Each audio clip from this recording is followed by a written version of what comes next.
I'll see connecting. Okay, good afternoon, everyone, and welcome to the MSTS Tech Talk series for the month of May.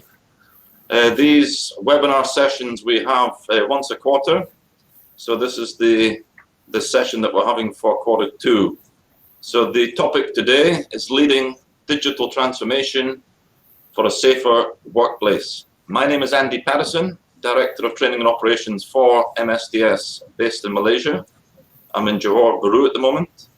I'm very pleased to be joined by T.S. Azhar, who's the Managing Director of MSTS. He's currently based in Malacca. And all the way from Denmark, but with a Scottish accent, we have Mr. Colin Lydon. Colin is the Chief Commercial Officer for the Rely on New Tech Group. MSTS is a member of the Rely on New Tech Group, which have 30 training centers worldwide in over 20 countries. So Azhar comes with extensive experience in digital transformation throughout a wide range of companies in Malaysia and throughout the region. And Colin has been one of the main drivers leading the group towards offering digital solutions to our customers. So if we move to the next slide, City, please. So just a short introduction to MSTS. I'm just waiting for the slide to come up. Yeah, MSTS have been around for the last 21 years. We started off in the year 2000. We were the first OPITO approved training provider in Malaysia. And for the past 20 years, we've really been focusing on geographical growth throughout the region. We have centers in Sarawak, Miri, Cherating on the east coast of Malaysia, Thailand, and Singapore. So for the past 20 years, we've been focusing on growing these training centers. As I said, we were the first OPITO approved in Malaysia. We've now got the most accreditations for any one training center in the world at our center in Johor. So really we've been, growing the business. We've now got presence in KL. This was through acquisition of Aberdeen Drilling Schools. So we're now offering MSTS courses in KL as well. We also just became recently the first GWO approved training center in Malaysia. This is for the wind and the renewable industries. Now for the next step, as you can see, the way forward 2021, and the way forward is we're ready to embrace digital transformation, and this is both internally and externally. Internally, I think we'll be one of the first training providers to go completely paperless. So from the time that you step into the training center, everything will be done on iPads, through to attendance, assessment checklists, and even the course evaluation form at the end of the course. So this is internally, and today's talk you will find out a little bit more about some of the solutions that we're offering to our clients. So that's the main topic of today. So we move to the next slide.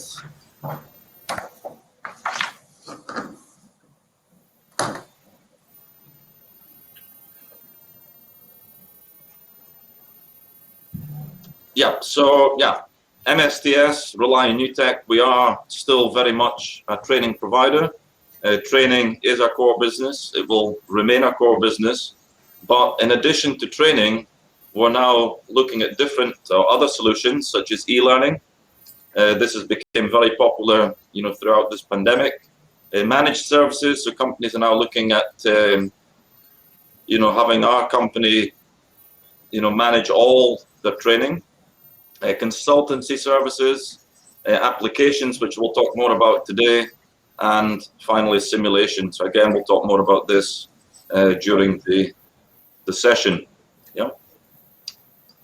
So the next slide will just show you some pictures of some of the training centers that we have here in Asia. So we move to the next slide, City. Go back one. So these are our 6 training centers in the region. So at the moment, I'm actually on this barge on the second floor. This is in Johor, Pasir. We have Cherating on the east coast. This is our new centre in Miri. This is KL at the Aberdeen Drilling Schools, and down at the bottom middle is Singapore, and the right-hand side, Bangkok, Thailand. Yeah. So we move to the next slide. We'll just, these are the 5 applications that we would like to discuss more about today. LMS is our learning management system.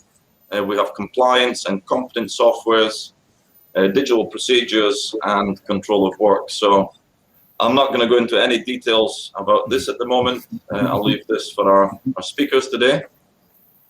So we move to the next slide. So just how we're going to organize today will be, opening remarks has been covered by myself. We'll then move to round 1, which will just be a few general questions on, how to create a safer workplace through digital transformation. So I have some questions for Azhar and Colin. And then round 2, which will be the bulk of the session, we'll be looking at how some of these solutions can help drive compliance and competency. Yeah. Hopefully at the end, we'll have some time for Q&A. So if I can ask you, first of all, 2 things. First of all, if you can please type where you're from on the chat box, just your name, where you're from. You'll find the chat box on the right-hand side of your screen. And towards the end, if you have any questions that you'd like to bring up, again, please put these into the chat box as well. Please do stay till the end. At the end, there'll be a QR code. If you can scan the QR code and then answer a few questions on how we can improve these tech talks, you'll then be issued with a certificate that we will send via email. So please do stay till the end. One of my jobs is to make sure that we do finish on time. So at the moment, it's 3:07 Malaysian time, and I promise that we will end the session at 4:30 Malaysian time. So thank you very much so far. I would now like to welcome our speakers, Mr. T.S. Azhar and Colin Lydon. So we'll move to round 1.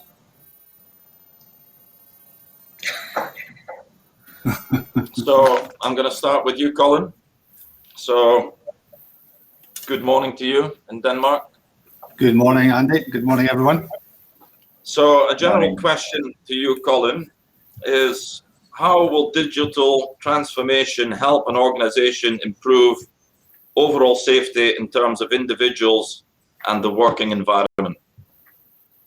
Okay, so good morning, everyone, and thanks, Andy, for the easy question to get us going. I think you have to. I think you have to look at where we're at today and look at what's changed, first of all, to put things in context. During the years running up to the pandemic, conversations were frequent around the digital transformation in the industry.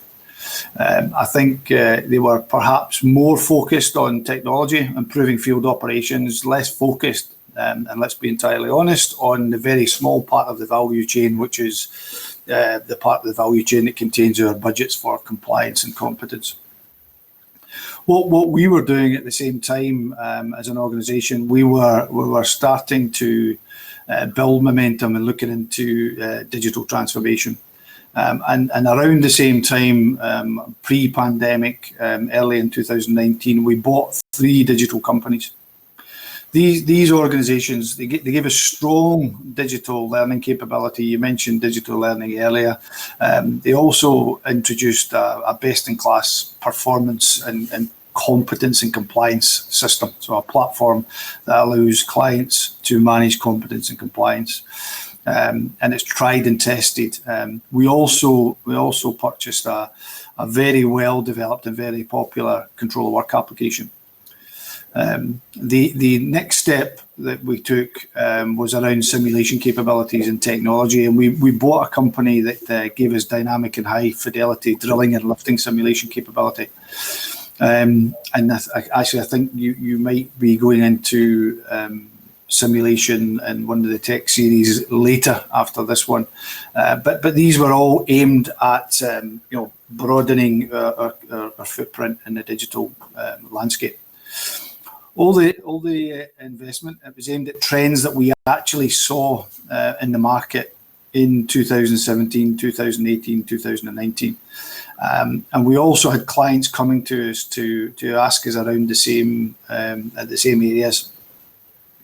And the truth is, if you look at what we were seeing in trends and what we ended up hearing from clients, there was quite a match there. So they gave us a confidence, which is why we took the quick steps to start building the capability. And I guess, what happened since then can be best summed up by a conversation I had with a client in May 2020. So remember, we're now 2 or 3 months into the pandemic in real terms at that time.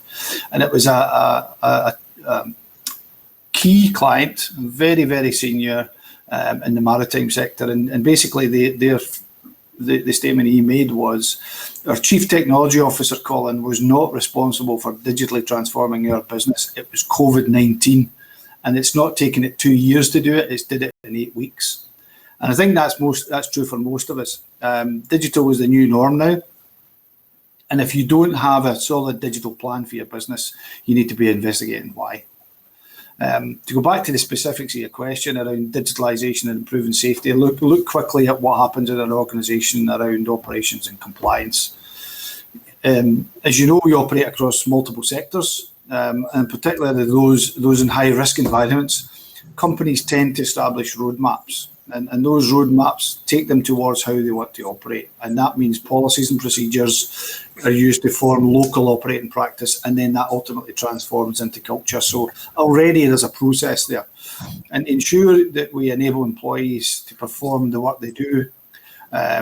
So to ensure that we help employees perform properly while doing their normal day-to-day functions, whether that's planned or unplanned. We introduce systems, we introduce tools, we introduce training, we introduce routines, and this is all aimed at influencing the outcome. Digitalisation is a positive step in that process. Companies can manage and apply digital systems to all the processes that we just talked about, and they can be standardised. Those procedures can be standardised, whether it's a local geography or a multiple geography company, and they can be reinforced through systematic implementation. And that helps ultimately overall companies improve safety. Digital compliance systems are the other aspect. Introducing tracking systems, we can view in an instant the compliance levels across organisations. We can actually look real time now for clients at the data and see early warning systems in the performance and the compliance systems, and that allows them in an early stage to go and start taking action to drive activity in to make sure that compliance does not move off too far. We can do the same in competence systems today. We can look at the competence of individuals, and we can see that the team is fully competent and ready to deliver and perform the tasks that they've been applied in the operations. Digital knowledge assessments now regularly are used to identify key elements of learning that's starting to deteriorate. If you're constantly testing, constantly assessing, you can constantly monitor the levels of underlying and underpinning knowledge that an organisation would like to see in place. That again is an early behaviour indicator, and allows you to use digital technology to improve.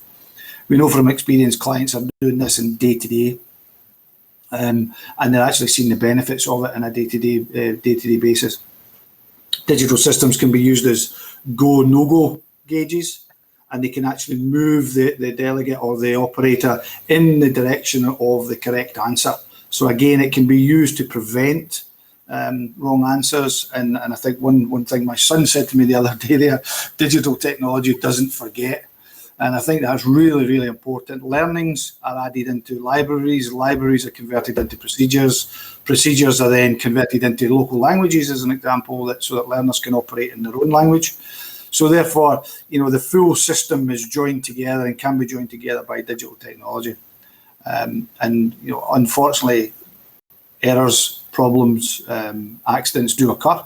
Digitalization even helps there. It allows us to rapidly learn, rapidly deploy the learnings in an instant globally. So again, improving overall the operational safety. I think if you look at that,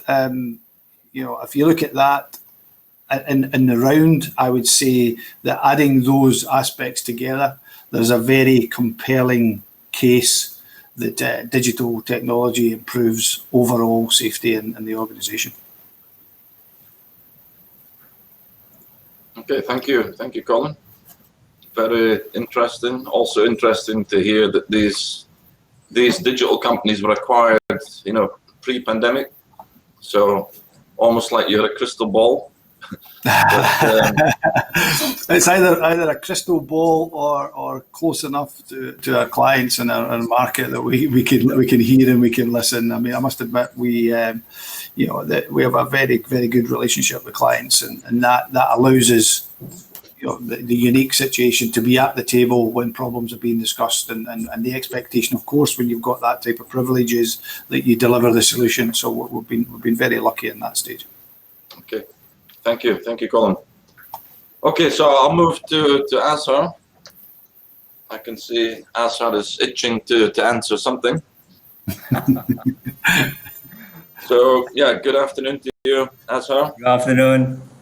So my question to you, again for round one, just a general question, is how will digital transformation change the overall look of safety, especially in critical industries such as manufacturing, oil and gas, and renewable energy? All right. Thank you, Andy, for moderating our session today. And also thank you to Colin also for his contribution and participation today. And I would like to thank you to every one of you who actually attended this session. I can see quite a number of people from overseas, from Philippines, Indonesia, from Taiwan, and everywhere else. Yeah. So the first key point is, I think without digital transformation or without digital tools, we won't be having this session. Yeah, I think this is something good for us. We can meet up, during this pandemic, through the digital tools, digital medium or virtual meeting that we are having now. Okay, to answer the question from Andy, I think there are too many things in one question there. But the first thing first is, what is exactly safety at the workplace? Probably some of you who are from universities or probably haven't been to the workplace yet, still looking around for a job. It's very important to understand what exactly safety all about, at the workplace. So that's very important question for us to understand, because when we go into the digital transformation, adopting new way of doing things, the aim is basically to make our workplace much more safer. So what makes things is not safe at the workplace? We have hazard, we have unsafe act, we have unsafe condition at workplace. We have all kind of potential so-called wrongdoing of employee for not following the procedures and policies. So I think from many studies by the expert, it has shown that majority of all the workplace accident or unsafe condition or unsafe act actually mainly caused by human error. Whether we like it or not, we are human. So of course we can't remember so many things at one time. We can probably be consistent on what we are doing. So basically, because of human error, that will cause accident to happen at the workplace, or near miss to happen at the workplace. So it is very important to understand in what context of workplace safety we are talking about here. But when it comes to digital transformation, probably to some of us out there, still a buzzword, probably something that you never thought before, that digital transformation will come here now, because of probably before the pandemic, people was saying that it's still far away from us, to adopt that kind of digital transformation at the workplace. yeah, because digital transformation can be applied in many kind of application at the workplace. And one of it is safety related. That's where we would like to focus today, especially in this so-called discussion, yeah. But we would like to focus on what digital tools can do for us to make our workplace much more safer. Yeah, of course, MSTS through rely on new tech, we continuously look at what are the possibilities of adopting new tools, new method, yeah, new technology, yeah, that we can embrace so that the workplace becoming much more safer. But going back to the fundamental of what exactly digital transformation is, yeah, it's all about. And so what does that mean to every one of us? Digital transformation is looking at how do we apply the advanced technology, yeah? What are the advanced technology, yeah? I think probably some of us have heard about Industrial Internet of Things. Probably we have heard about artificial intelligence. Probably we have heard about advanced so-called augmented reality and also virtual reality solution.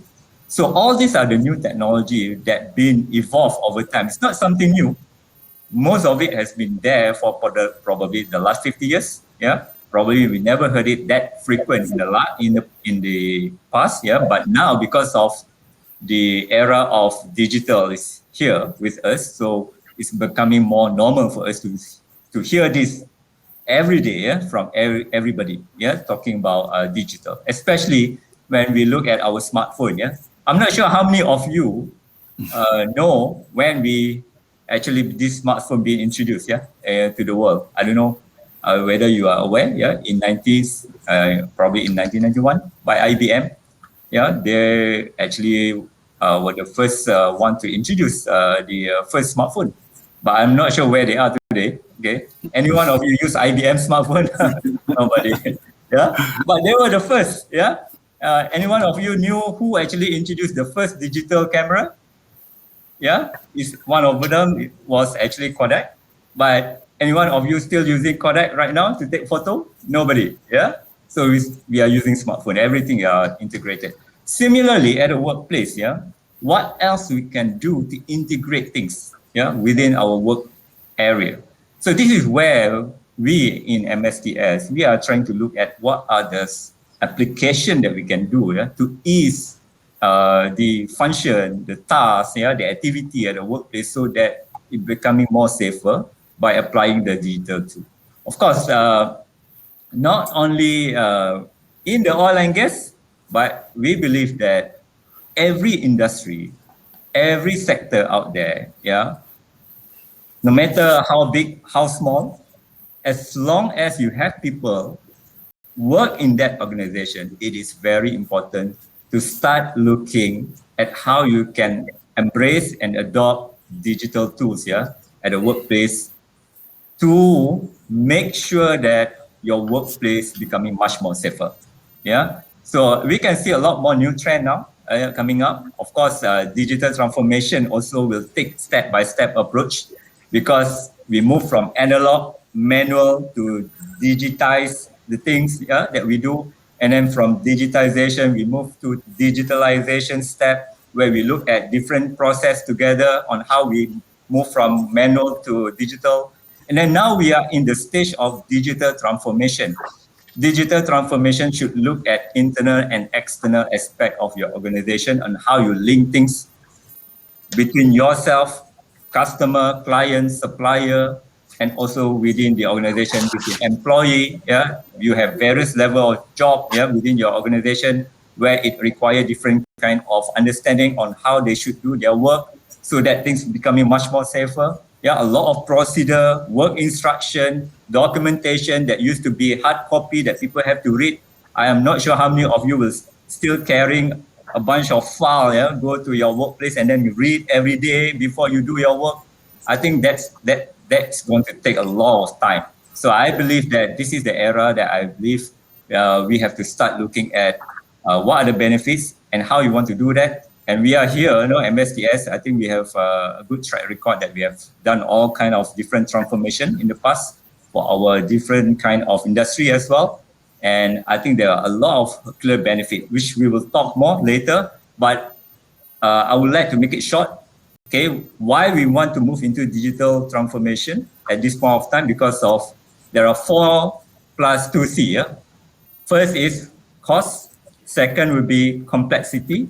Third will be the competition, and also fourth will be customer and client. And the 2 additional C is compliant and competent. So altogether there are 6 C that we will talk more later when it comes to the next round. Okay, back to you, Andy. Thank you, Asar. Very interesting. I still use my Kodak camera. No, but yeah, thanks for the explanation, both Colin and Asar. Very interesting so far. I'm just looking around my office at the moment. I still see some files.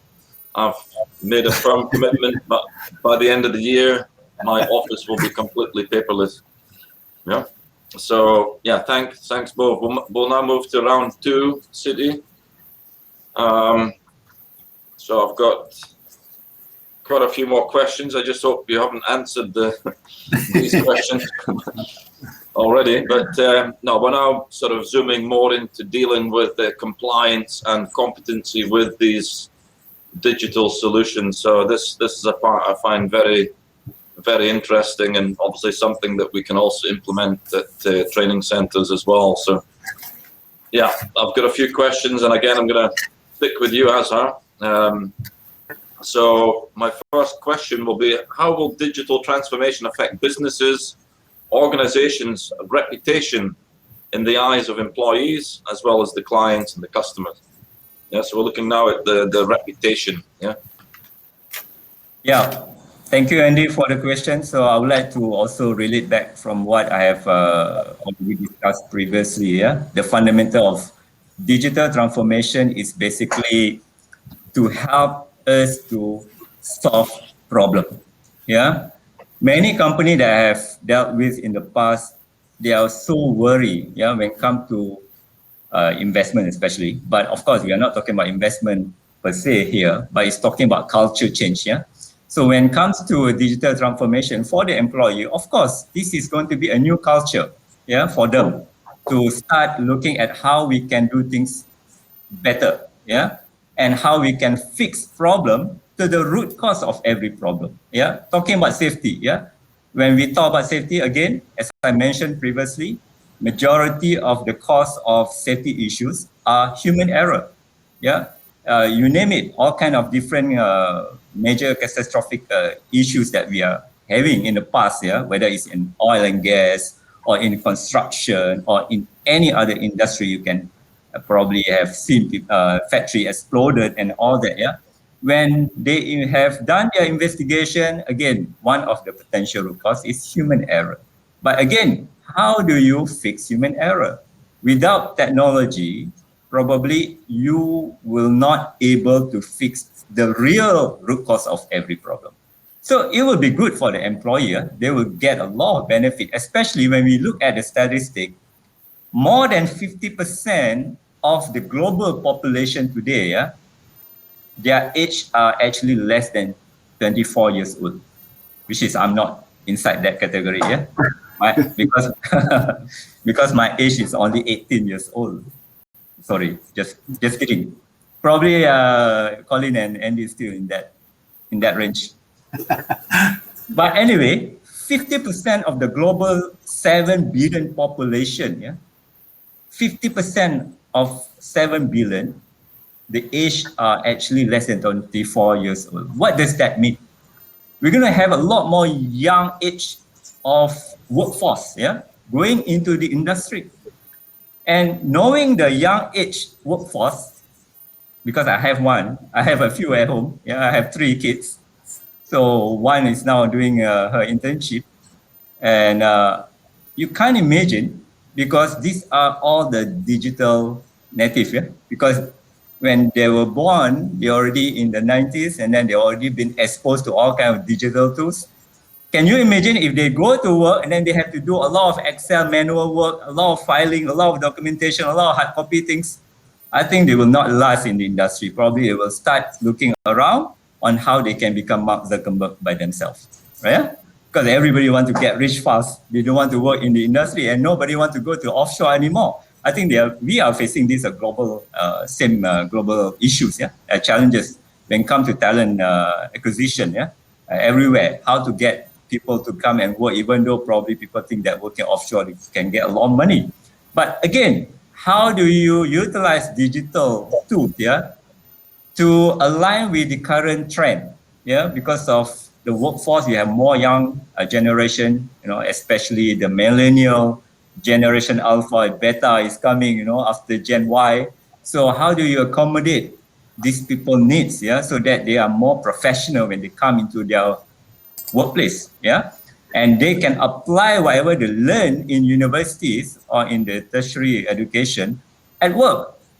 They have been exposed to all kind of new technology when they study, but when they go to work, the boss said, no need, just use pen and pencil, take a piece of paper, write it down what you see at work in terms of safety. Come on, that is the old way, old school way, But in terms of course, customer, that's an amazing thing, When you look around us, a lot of customers now looking at how they experience relationship with you. Do you want customer to call you, hey, Andy, I would like to book my class for next month, and then Andy said, okay, go ahead and fax your detail, Come on, you still using fax machine today? I don't think so, If there is still company out there still using fax machine, please send to the museum. It's time to send to the museum now, okay? I think we have one also. But anyway, if customer, looking at you, how you adopt the digital tools, to make them feel that, wow, they have the new experience dealing with you, then they have more confidence on you and they're more loyal with you, on long term. So this is all the different kind of, I would say, benefits of by adopting the digital transformation. Of course, customer also looking at any company, I would say in terms of how you so-called perform in terms of the safety, safety culture.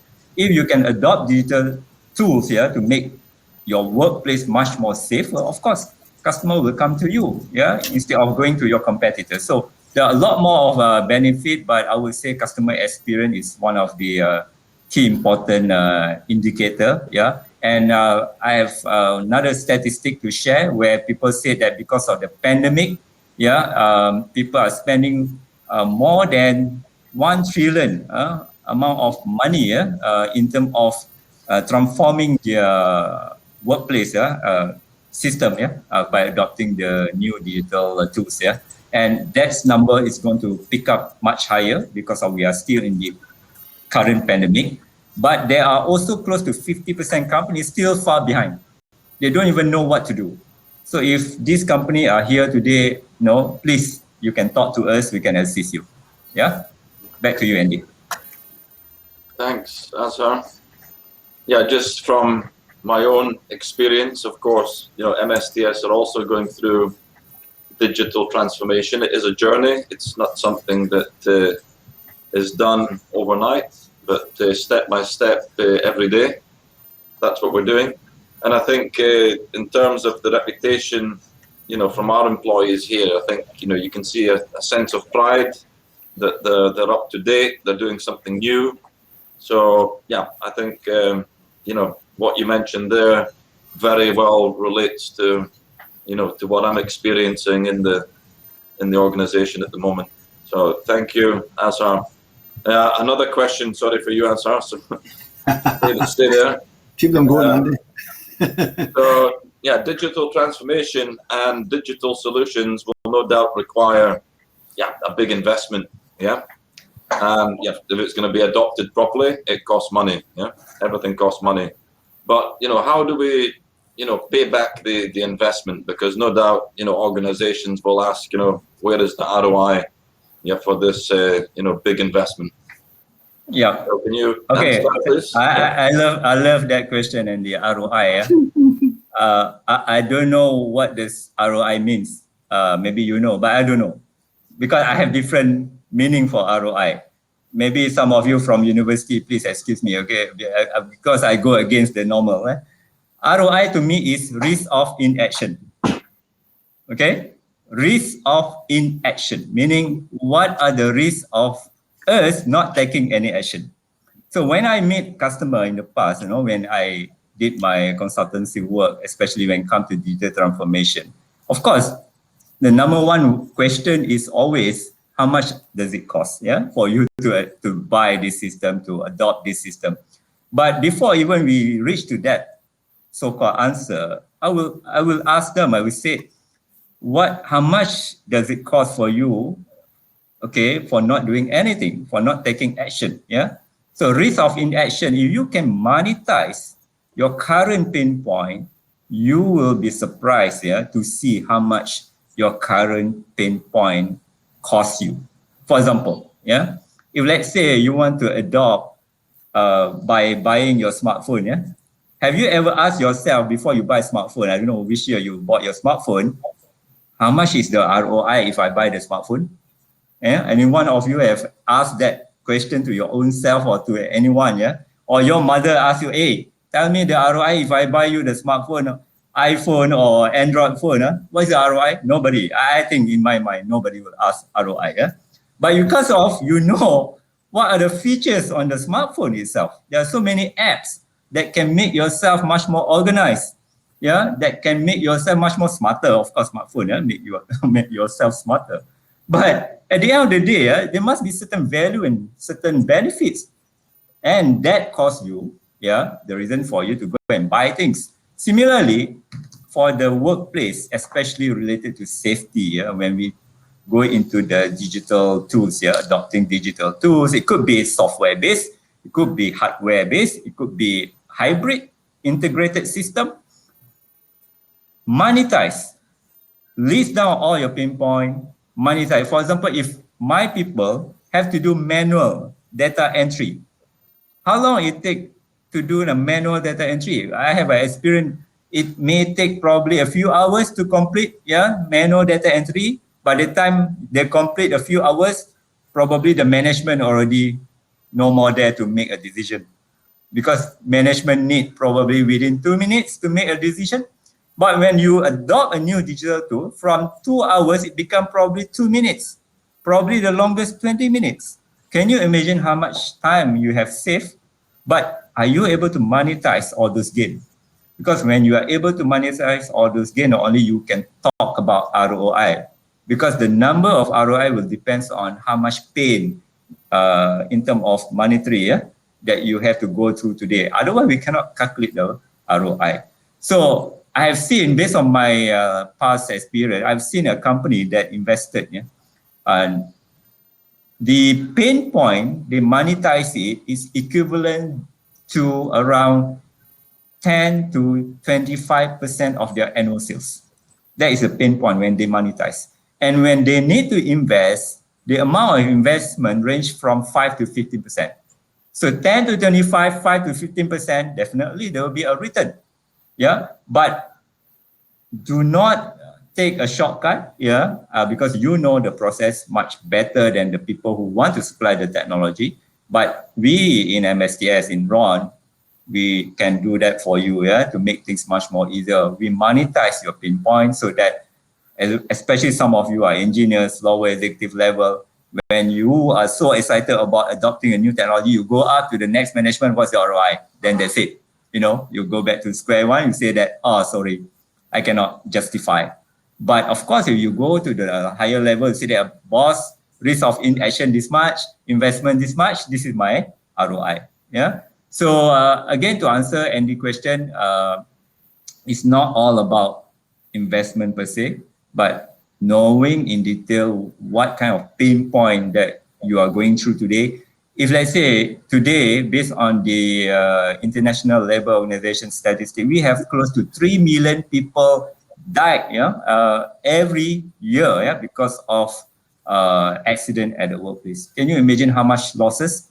It is equivalent to 4% of the global GDP, billion of money lost due to all this accident at the workplace. So what kind of ROI we are talking about here? So numbers will definitely be able to justify. If you can't justify that, come to us. Andy, back to you. Okay, thank you, Azra. There's a few people asking what is ROI. So yeah, I think one person's already answered return on investment. Yeah. So I hope that's clear. By the way, anybody that's got questions, for the end, please just type in your question. So go to the chat box on the right-hand side of your screen, type in the question, and one of my jobs will be to pick out what I think are the relevant questions for the session. Yeah. Okay. Thanks, Colin. I see that you're still around. Yep, still here. So I do promise to ask you some questions now. Yeah, MSTS, rely on new tech. We've been around, for a number of years now, 30, 40 years. We're very well known as a training company, a training organization. So what made, rely on new tech, MSTS venture into these digital solutions? So perhaps to help you, Colin, I'll put the slide with these 5 applications onto the screen. It might just assist you with your answer. Yeah. But the main question is, what was the shift, and where do you see it tie in with the existing core business of training? Okay. Thanks, Andy. I'll come back to the 5 applications in a second. I actually wrote down a number of things as Sar was speaking there, and I think he answered the first part of the question for me, which was excellent. If you look at in really interesting language, ROI, risk of inaction, I think that's fantastic. That's if you take human error driving most of the issues that we see today, the risk of inaction is significant, and I think a great description. Investment, less about the monetization of the investment and more about the return on our employees, our safety, our performance. There's a much bigger picture there, but of course there is always a cost element included. And then I like the 6 C's. I hadn't heard them before, so that's great, Alf. If you don't mind, I'm going to use them now in most of the conversations I'm having. So I think that's fantastic. And the last thing you said, which I thought was excellent, is again the new norm. Digitalisation is here. If you ain't digitalising, whether you're an organisation, large or small, global or local, regional, if you ain't globalising through digital processes, then you really have to have a hard look at how you're operating today, because everybody else is coming in that direction. Quickly looking at us, what made us move in this direction? A lot of what we just talked about. We do and are recognised for an extremely broad selection of compliance and competence services across the world by our clients. So I think that's number one. I mentioned earlier that actually is our ticket to the game. That's where clients would offer us the opportunity to discuss some of the challenges that they're seeing, and ask us in ways and how we could respond and support them. And actually, that's also a responsibility as a partner to anyone that's using our services. So we had already been looking at it. And the common themes that we were seeing and the common themes that we're hearing, as I said earlier, was safety is paramount. It's all about competence. It's about generating a competent workforce. In fact, the other day in a meeting, I heard someone describe it as aiming for the perfect day, which was again another thing that stuck in my mind. Everything in that day is operating to plan. There are no near misses. There are no incidents. There are no accidents. Our maintenance of equipment has been smooth, effective, and completed on time. Our operating equipment has been fully up, and our operating output has been bang on plan. Those are the kind of perfect days I think that we all aim for. And through digitalisation, we believe that we can help organisations move in that direction. So there was a clear alignment with what we're hearing from clients, what we were already seeing, and our driving ambition to be a global partner for safety critical industries and helping clients save lives and protect the environment. That's our overall ambition, and that alignment was clear, which is why we moved into the digitalisation approach as quickly as we have. And I've mentioned earlier the acquisitions that we did to help us move along that route. If we go back to the slide with the 5 applications, I'll talk you through each of those just quickly to give you an overview of what services or what requirements they meet. And looking at the LMS, so LMS is a learning management system. The learning management system is something that can be used to store and deploy digital learning materials anywhere, anytime, across the organisation. It's used in conjunction with our existing library, if you choose to do that. We have an e-learning library of over 160 titles. Those titles are available in multiple languages. And the LMS, the learning management system, allows clients to deploy that learning directly to their teams. You can host your existing learning if that's the case. So if a client has some digital learning that's been developed in the background, then we offer them a very succinct and structured application that allows them to store and deploy that. So for pre-existing, and it allows the organisation to track the progress of learners. It looks at how many courses have been enrolled, how many are completed, what's the process, where are we with completions. So it gives the organisation a real-time view of how learning is being deployed. And actually, it's extremely flexible. So it's a learning tool that can be installed quickly, access immediately to all of that learning, and is flexibly configured depending on the organisation structure. So the reason we went there with this product is that was something we were hearing from clients on a regular basis. The next element was the compliance application. You know, we bought a company that offered an integrated system with compliance and competence. The application itself is deployable and as a standalone unit. So if you look at this range of applications here, you don't have to use them all. You can, of course, we would like you to use them all, but you don't have to use them all. Each of them is pick and mix. If you want to describe it like that, you can choose the application that meets your existing needs, and then you have an opportunity to move left and add an LMS if it was compliance, as an example, move right and add competence, or start at digital procedures and move back down to compliance. It's entirely up to the customer's requirements. But the compliance tool itself is a very broad tool which allows the upload of HR information, upload of training requirements and matrices and status, and then automatically manages the compliance of the team. So it will assess the system, it will assess the current accreditations and certification for an individual, automatically identify where the gaps are in the matrix, and book training automatically depending on the parameters that are set up. Again, taking a massive amount of manual administration out. The system comes with 3 views. It's got an employee view where an employee can actually log in and manage their own activities. It has a supervisor view. So if you have supervisors managing teams, those can be structured. The supervisors can then manage the activities and the compliance levels of the teams and when various elements of training are run. And then the final view is an administrator view, which is sometimes very important. But that's where we can look at real-time management of approvals if there is an embedded approval process required, but also that's where you see the financial forecasting. So we can actually offer forecasted information on the expenditure on training for clients because we can see the forward planning, see the bookings. So again, fully integrated application, dedicated screens, dedicated and designed for users, used by users and designed by users. So again, solving a problem that we were hearing from clients. And a very popular one. I'll come back to some of that hopefully later on if we get time.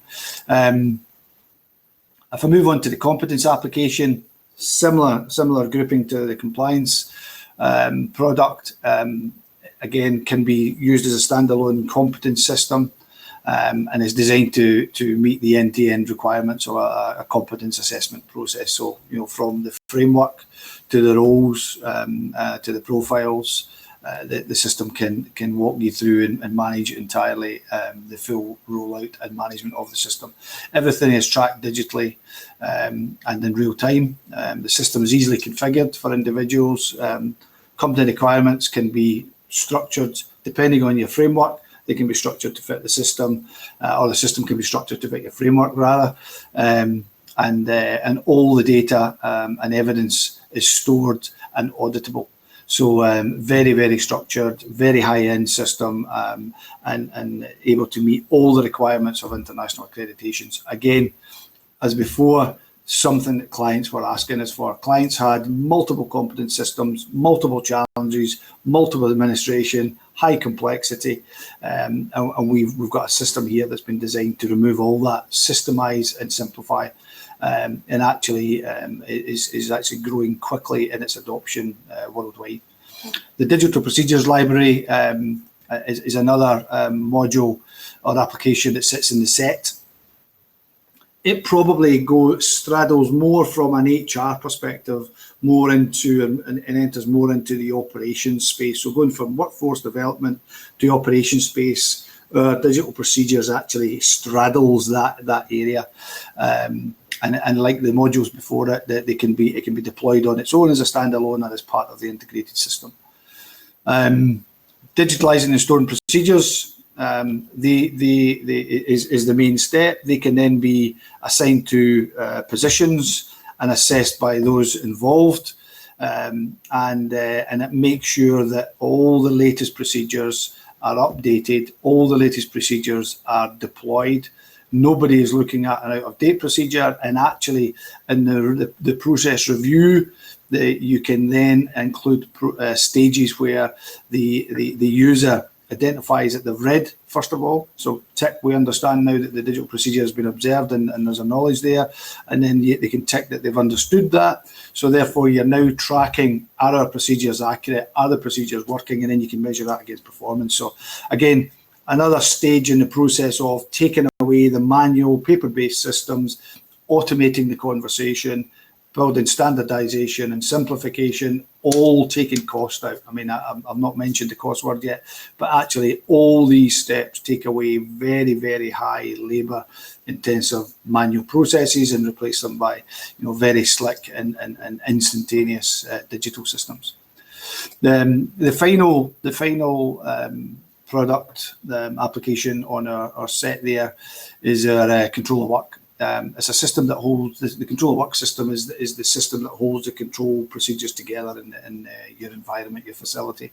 A controller work system is known to the market as WorkSafe, and it's an integrated safe systems of work, and hopefully most of you will recognise that. By helping to manage and control potentially hazardous work activities, the controller work system uses tried and tested techniques. So it's been, again, built by users for users, and it combines huge focus on safety rigor and is absolutely designed for ease of use. So this is built by operations people who have worked in operations and control of work environments and understand the challenges there. 3 main modules come with the system, as I would say, is a general pack, task risk assessment. This is a module where hazards are identified and controlled, and controls are implemented, and it's all aimed at minimising and maintaining residual risk as low as reasonably possible. The permit to work module will probably be more recognised by everyone. It's a formal, auditable and recorded process. It works. Process. It needs and controls all the work that has to be done. It controls work that's been identified as potentially hazardous. The permits that it provides are paper-based and also digital, so there's a bit of flexibility built in there depending on the remoteness of the operations. The third main module is the energy isolations, which ensures that all our hazardous equipment is isolated and prevented from starting until completion. So those are the 3 main modules. There's a number of other modules that come along with that control of work system: operational risk assessment, a conflict manager, and a graphical planner that allows you to look at the facility in multiple levels and observe where each of the pieces of equipment are that are under permit. So it allows the operator to look and manage the activities in a much more high fidelity fashion. Again, designed by users, comprehensive, it's intuitive and easy to manage, easy to implement and easy to run. All designed at taking cost out, making processes more efficient, removing paper and manual administration, building standardization, all the things that you've heard Asar mention earlier. So I hope that kind of gives you a good view of why we moved into the digital solutions area, but also a bit more detail around the 5 applications that are particularly being shown today. Back to you, Andy. Okay, thanks, Colin. Maybe just another question related to the question I just asked, but I know how adaptive have the industry been, moving towards these digital solutions? I think it's a great question, Andy, and I'll maybe use that or represent that with a couple of examples is best. I won't mention the clients for confidentiality perspective. I don't think they'll have a challenge with that, but I haven't asked them for today, so I'll maybe just wander through what we've did for them. Use 2 examples. So a European business of a global engineering design construction firm, and they work across multiple sectors. They're servicing the oil and gas industry, they service the marine industry, they service the renewables, so the global wind organization, wind activity. And their problem statement was effectively all about efficiency and cost. They had over 2,500 employees. They were all being managed simultaneously across multiple clients, all with different matrices, all in different locations. And if you're going to manage, anybody that's got the background of managing those kind of administration processes will understand the scale of what they were dealing with. They had no real system in place, and the complexity and the desire to move away from a not fit for purpose LMS and competence system. So it was a kind of mash of challenges in there. We looked at the process and agreed that we would look at it from an end-to-end perspective. So from the customer, their customer, end customer, all the way through to fulfilling their contractual requirements. And they had 14 staff dedicated to managing those activities. So can you imagine 14 staff that were dedicated to specific customer lines, managing dedicated groups of internal staff and contractors on multiple sites, and no structured system. It was quite a challenge.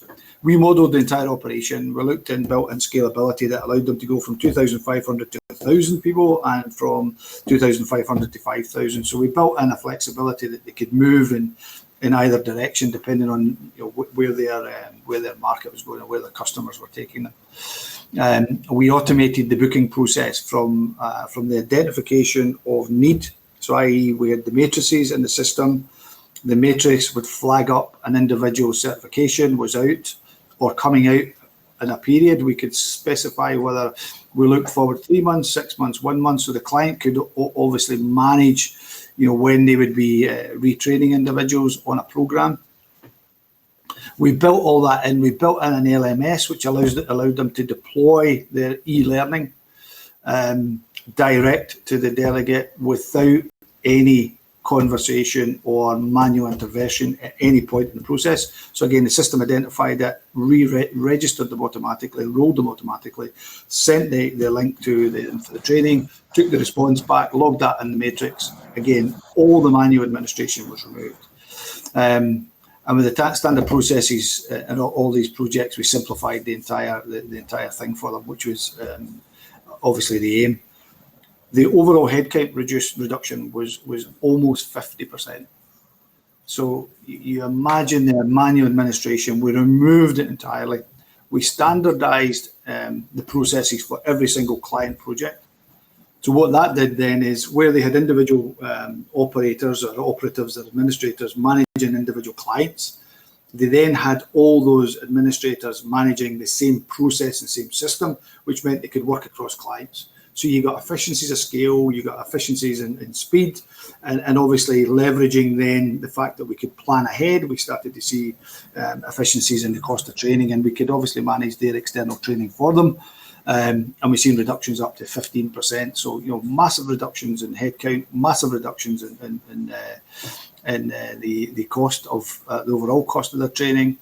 And more importantly, once we dug in behind it, we found underlying levels of compliance were around 75 to 80%, and we took that to 95% within 6 months. So, and again, we could have took that to 95% quicker, but the customer actually didn't have a big budget to throw at all the training and solve all the problems, which again is the advantages of the digital system. You can agree on the window and the horizon for your spending, and then you can start to build a program to bring the compliance up to date. So very, very, very successful. But I think a great example of a client who was extremely, by the way, very successful, but extremely manual, multiple different types of digital systems, but did not have a coherent approach to managing compliance and competence. And that is growing. Of course, they use digital learning now. They use the LMS. They use a competence system. So that as soon as a client starts the journey, back to the conversation and what, as I mentioned earlier, as soon as the client starts the journey, the realization is almost instant, and then the door is open. And I think working openly together, efficiencies are actually, safety is improved, of course, but the efficiencies generally in operating the business is fantastic. One other example I'll use is a global drilling contractor. We took over the administration. They were actually in Europe, and we took over the administration of the matrices. And again, that was, they wanted to book training manually. They had their own internal systems. They had their own internal competence software. They had their own internal compliance software. They had an HR system, all different systems, and they didn't want us to offer anything in terms of digital solutions, but they wanted us to manage the administration, because that's where again we come with a high caliber of a high pedigree of expertise there. So we took that, we managed, we set up, and we drove the efficiencies, similar efficiencies as I mentioned earlier. You know, efficiencies in time to book, the headcount reductions, the cost of training, all that moved in the right direction. And I guess as we grew closer to the client, they started to see our internal systems and see the output that we were seeing from our internal systems. And as they seen those, they actually started to move up the conveyor, let's say, of our applications. So they first of all moved in with the compliance system. We have just started the rollout of the competence system. A competence system, by the way, they were looking for a replacement, looked worldwide, hadn't found one, asked us if we knew anyone. We demonstrated ours. We should have shown them already, of course, but we demonstrated ours, and we're now installing that because it was the best one that was found in their search. So I guess another client moving along the manual administration route finds out what digital administration and services bring, and then moves them quickly through, accelerates them actually through the digital transformation phase, seeing cost-effective delivery of services, and actually obviously performance improving. So great stories. I think that I hope they give you a good view of how they started to embrace digital applications, and actually that trend is accelerating. We see that trend accelerating today. Back to you, Andy. Okay, thanks, Colin. I mean, it's always interesting to hear when you can increase compliance and competence at reduced costs. I think it becomes very, of course, interesting to customers. Yeah. It's amazing how, sorry Andy, just one thing I think is really important, and I think it's going back to the new normal. It's amazing how normal it seems after the first few months of implementation. I mean, clients, when the number of clients that have said when they look back, how did we actually perform then? It's a bit like the phone, you know, how did we actually use an IBM phone when you consider what we're walking about with in our pockets now? So very, very good step, I think, and very popular trend. Okay, thank you, Colin. Another question. Yeah, you're probably, it's relevant to what you're saying, Colin, but I think Azhar is itching to talk again. Yeah, so I'll divert the question to Azhar. Yeah, so Azhar, from Colin's explanation, I think it's clear that, you know, there's areas where companies can save money, but at the same time increasing, you know, compliance and competence. Yeah, how about the actual safety performance? I mean, it's okay being competent, it's okay being compliant, but is there any cases or proven cases where we can actually demonstrate that we've increased the level of safety, safety performance has got better? Is there any examples of that, or what's your view on that, Azhar? Yeah, I think before I move to that, Andy, I would like to add on to what Colin has explained on our structure and how we help clients to digitalize their process and also the workflow. But in the context of digital transformation, there are three key shift factors that every organization must look at. Most of the organizations start right away adopting new technology without doing this foundation, establish the foundation, which is people, process, and followed by the technology. Yeah, we in MSTS and also rely on new tech. I believe with our 5 decades of global presence, 2 decades of our presence in Malaysia, we have done a lot of study in the past throughout our own experience dealing with our client, dealing with this different kind of situation at workplace or in terms of safety. Then we understand the pain point, and then from there we develop through our subject matter expert all this so-called solution. But the main focus at the initial stage should be people. So how do we deal with people when it comes to adopting digital tools? So of course, training is primary. Training. Yesterday, I was attending another conference, for Malaysia. Then this company said that number one is training for the leadership team, training for the executive team, training for everybody. Everybody must understand, what actually digital transformation and all about, and how important this digital transformation for the company, to grow their business, to have better, safe work environment, and so on. Of course, other than that, of course, from people and process, you can see the solution that we have laid out. It caters for people and process, and then followed by technology. Of course, there are so many advanced technology that people can adopt to address all issues at the workplace. For example, that we can see a lot of accidents, as I mentioned previously. We have a few worst case accidents at the workplace. In the global history. Bhopal gas leak, that caused about 16,000 people dead. That's happened in India. Sinking Titanic. I think everybody know about Titanic in 1912. How many people dead? Died? 15,000 people. Rana Plaza collapse in Dhaka, Bangladesh. More than 1,000 people also dead. And then we have Deepwater Horizon Piper Alpha platform in UK. All these are the major worst case accident that happen at workplace. But you can see after every accident happened, after they found the problem and also the root cause of the problem, they will go back to find out what are the available technology that they can adopt to handle this kind of issues, or to prevent from this kind of issues from happening again.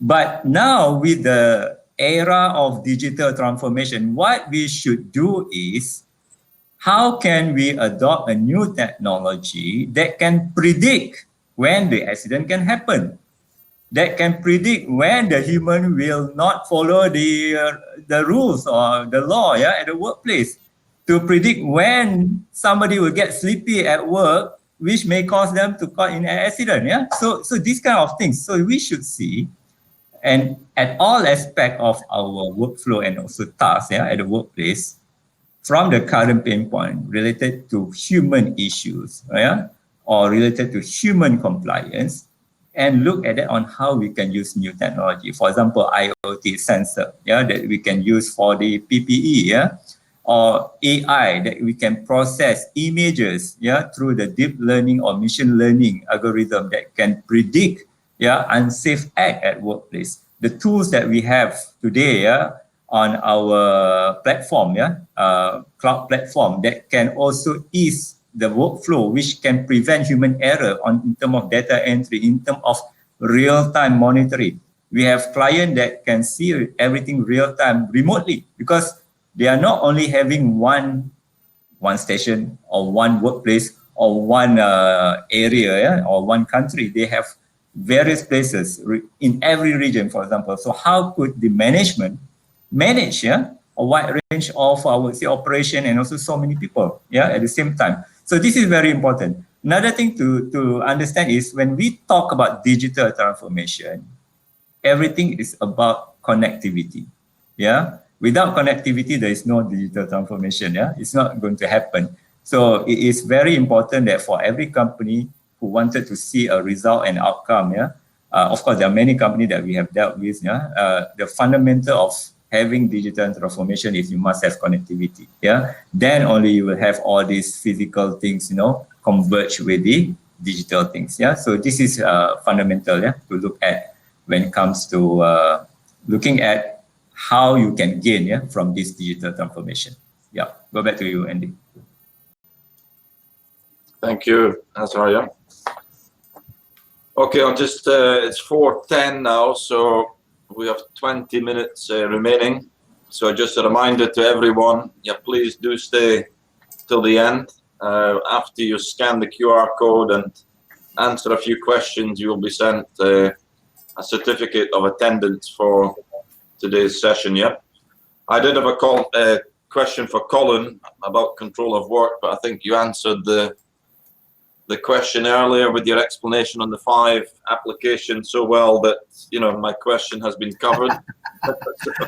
So you've we've saved some time there. So I'll stick with you, Azhar. In one of my earlier slides where I explained very briefly about the offerings that we have, there was one on simulation. So of course, I'm in the training business, so I would like to find out more as well about the types of simulation that we have. You know, what's on offer now, what's coming next. So perhaps just an overview on simulation, Azhar. Okay, sure. Yeah, the first thing first is for us to understand that simulation is one of the type of technology that can assist us, yeah, towards our digital transformation, because there are so many technology out there. Yeah, as I mentioned just now, IoT, AI, you know, system integration is one of it. You can see what Colin have already shared just now. Most of the 5 modules that we have, you know, in our group are actually representing the horizontal and vertical integration part of the technology. Of course, simulation is another aspect of the new technology. It can be used as part of training. It can also be used as part of doing something at your workplace, yeah, as part of your day-to-day kind of work, yeah. So what exactly simulation? Actually, simulation is trying to emulate the physical things that we normally do, yeah, into a digital format. That's it. But how do you do it? That is where we are in the era of digital transformation. We are adopting all this real-time data that being collected real-time and then being processed real-time into meaningful information. Then only we can have what we call as CPS. Yeah, you learn today what is CPS means. Cyber physical system. Yeah, there is interaction between physical and the digital world. It's converged at the same time, real-time. It has to be a real-time. If it's not real-time, then we're not having a good simulation software or platform. Yeah, so that we can use that real-time basis. You know, imagine that. I always tell this story. Imagine that if you want to become a pilot, you know, and you want to train yourself to become a pilot without simulator, what will happen? Yeah. So how many planes will be crashed? Yeah, every time a new pilot be on board, yeah, train themselves. So can you imagine? Yeah, because now I would say that pilot has to go through a simulator. Yeah. Similarly, in our company, we have simulation software that we develop internally for drilling, yeah, especially in oil and gas. We have simulation technology for crane, yeah. We are also capable of developing different type of simulator, yeah, software and also hardware together, yeah. So it's just a matter of ideas and creativity and also case study that required by our client or by our partner. We can do that. But fundamentally, of course, for training per se, every training we would like to have a knowledge transfer. So we believe that through simulation technology, that knowledge transfer can happen much more better. Yeah, you can have different kind of scenario. You can have different kind of condition, different weather condition, for example. Yeah, so where you cannot have it unless you go in the field. But with simulation, you know, with the latest state-of-the-art technology, with the latest state-of-the-art display, for example, and also processing so-called power that we have on our system, then that can enable a very, I would say, real life condition, at workplace especially, when we are able to simulate that during our training. But of course, as I mentioned, simulation is not just being used for training purpose, but we are also looking at, there are so many opportunity out there, to use simulation technology for other purpose, including prototyping, developing a new product and so on. So there are so many opportunities. But for us right now, we are using that for training. But of course, we are also assisting our client, on board training, where we use simulation to develop digital twin so that all data can be transferred real time. And we look at all this data real time and simulate on what will be the best scenario for them to actually explore in the field. So this is also another example on how we utilize our own internal simulation technology. Give it back to you, Andy. Okay, thanks, Azhar. So, interesting to hear. So just to recap, the products that we have available now, you mentioned is drilling and cranes. Obviously, the advantage there, for example, a crane simulator is you can, simulate harsh sea conditions. Doing that at the training center might be very difficult. Doing it offshore, you're actually using the real equipment. It's potentially dangerous if people are still at the training stage. So, I think, simulation goes back a number of years. I know the marine industry has been using simulation for the past maybe 3 decades. But I think what we see now is with today's technology is the simulation is almost like the real thing. So the quality is getting much better. Okay, so we're now at 4:16. I've got no more questions left for the speakers. Thank you both very much, Azhar and Colin. Very interesting to hear. I did promise at the beginning that we would open the floor for questions. So far, I don't see any questions coming up. So if anybody has any questions, please just type into the box now, and we can answer them. If nothing comes in the next few minutes, then we'll have a short wrap-up session from each of the speakers. So that brings us to round 3. It's almost like a boxing match. Round 3. So don't worry, there's not 15 rounds. As long as no KO. Okay, so I don't see any questions. That means the speakers have been so good. Explained everything. Okay, so maybe just a short wrap up from each of the speakers. So Colin, you haven't spoke for a while, so Sure. I'll give you a chance just to wrap up in a couple of minutes. How you see it?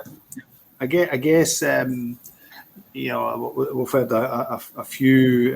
We've seen some really interesting, I think, tools that are available to help clients improve the performance of their operations, whatever that operation is, and whatever the scale of that operation is, all aimed at improving compliance, improving competence, saving lives, protecting the environment.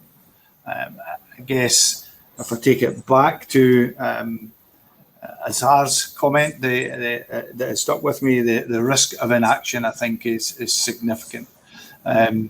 Digitalization is here, digital processes are here, digital equipment is here, digital interfaces are here, and they are actually adding value on a daily basis and at an increasing rate. And I would encourage anyone, as I said earlier, if there is not a comprehensive digital plan within the organisation, then we should start having a conversation around it. Of course, we would like you to come and talk to us about it and see what we can do to help you. But even that said, I think digitalisation is something that all organisations should be taking seriously. And I think hopefully today we've also proven that from a cost perspective, the benefits are clear, but also from more importantly, a safety perspective, there is an overall impact which cannot go unnoticed. So then thank you for having me today. Okay, thank you. Thank you very much, Colin. So, Azhar, would you like to just wrap up from your... What I can say first is to the audience and participant who attended this session. Thank you very much. But maybe some of you are our current client, customer. Thank you for joining this session. But what I would like to share, probably you missed out the earlier conversation, or maybe miss out our promotion, for example. Yeah. We are now not just a training provider. Yeah, we have already venturing and exploring all these new opportunities for many years back. As mentioned by Colin, we acquire a few high-tech company. So we are not just a training provider, but through our experience and also through our track record, we are actually so-called a one-stop center in terms of assisting you, helping you to mobilize your transformation into digital. Yeah, so we know the best approach because we have a lot of experience in the past dealing with different kind of company. Yeah, from small scale to a bigger scale to a very large corporation as well. So we made things easy. The other thing is I would like to introduce the last term called ROI again, but different definition again. We call it risk of incompetence. Yeah. So don't take the risk of having an incompetent employee at your workplace. So if you have that, if you are taking that risk, you will be in trouble. So we believe there is a solution to every problem that you have. Just a matter of how we explore, into that. So as I said again, don't worry, things will be very seamless, in terms of adoption of digital. Of course, there will be some I would say work need to be done from migrating your legacy into a new system. But we have all those experience. So we learn from a lot of things that we have done in the past. So you don't have to run that all over again from the scratch. Yeah, we'll help you. So come to us. We have many centers in Malaysia. We have 30 over centers in the world. Yeah, so as I said, we are near to everyone here. Yeah. So thank you very much again for your participation and looking forward to have you again in the next upcoming event. Yep. Back to you, Andy. Okay. Thank you. Thank you, Azhar. I will also remember these terms, ROI, when I send in some purchase orders for your signature soon. So and thank you to Colin also. Thank you. Yeah. Thank you for having me. Thank you, everyone.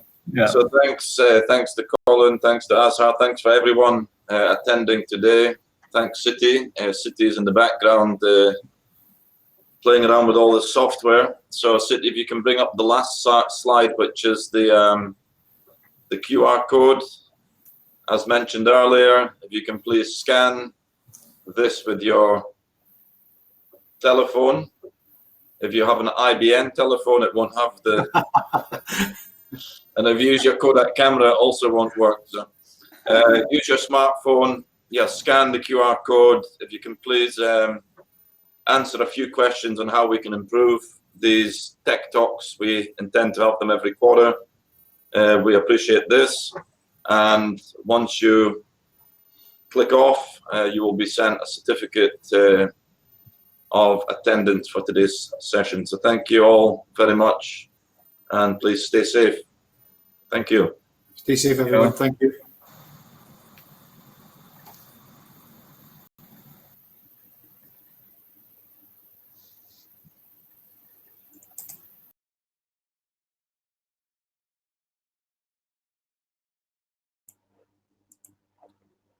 Yeah, just a reminder to everyone, once you've completed the QR code, the evaluation, to leave the session, you just simply close your web browser.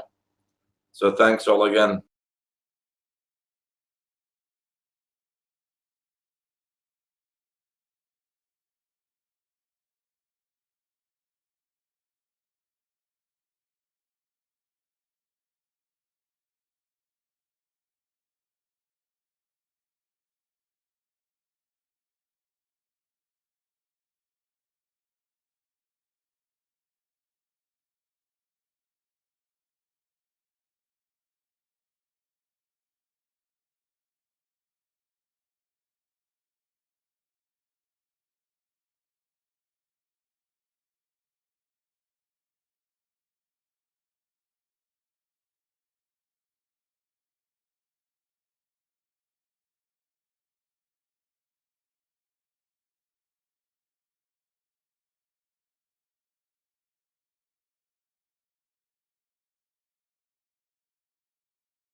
Colin, if you just stay on, we'll go backstage in a few minutes. City will